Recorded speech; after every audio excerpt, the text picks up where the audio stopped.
বাংলাদেশের অন্তর্বর্তী সরকারের প্রধান উপদেষ্টা অধ্যাপক ডক্টর মোহাম্মদ ইউনূস পদত্যাগ করতে পারেন এমন খবর পেয়ে তার সঙ্গে দেখা করেছেন জাতীয় নাগরিক পার্টির এনসিপি আহ্বায়ক নাহিদ ইসলাম। গতকাল বৃহস্পতিবার 22 মে সন্ধ্যায় প্রধান উপদেষ্টার বাসভবন যমুনায় গিয়ে তার সঙ্গে সাক্ষাৎ করেছেন নাহিদ ইসলাম। বিবিসি বাংলাকে এই তথ্য নিশ্চিত করে নাহিদ বলেন, দেশের চলমান পরিস্থিতি, স্যারের পদত্যাগের একটা খবর আমরা আজকে সকাল থেকে শুনছি।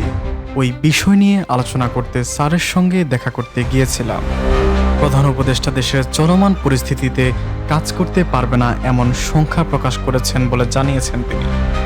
নাহিদ বলেন, স্যার বলেছেন আমি যদি কাজ করতে না পারি, যে জায়গা থেকে তোমরা আমাকে এনেছ একটা গণ-অভ্যুত্থানের পর, দেশের পরিবর্তন সংস্কার, কিন্তু যেই পরিস্থিতি, যেভাবে আন্দোলন বা যেভাবে আমাকে জিম্মি করা হচ্ছে, আমি তো এভাবে কাজ করতে পারবো না।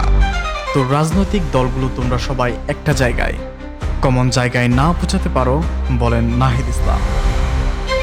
প্রধান উপদেষ্টাকে পদত্যাগের মতো সিদ্ধান্ত না নিতে আহ্বান জানিয়েছেন জুলাইয়ে গণ-অভ্যুত্থানের পর নতুন সংগঠিত দলটির নেতা নাহিদ ইসলাম। নাহিদ প্রধান উপদেষ্টাকে বলেছিলেন, আমাদের গণ-অভ্যুত্থানের আকাঙ্ক্ষা এবং জাতীয় নিরাপত্তা ও দেশের ভবিষ্যৎ সবকিছু মিলিয়ে উনি যাতে শক্ত থাকেন এবং সবগুলো দলকে নিয়ে যাতে ঐক্যের জায়গায় থাকেন, সবাই তার সঙ্গে আশা করি কোঅপারেট করবেন।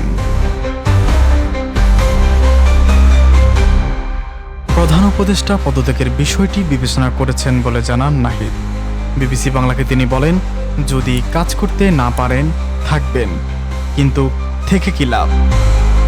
এই আলোচনার পরে প্রধান উপদেষ্টা নাহিদ ইসলামকে জানিয়েছেন পদত্যাগের বিষয়টি ভাবছেন তিনি। উনি বলেছেন উনি এই বিষয়ে ভাবছেন। ওনার কাছে মনে হয়েছে পরিস্থিতি এরকম যে তিনি কাজ করতে পারবেন না।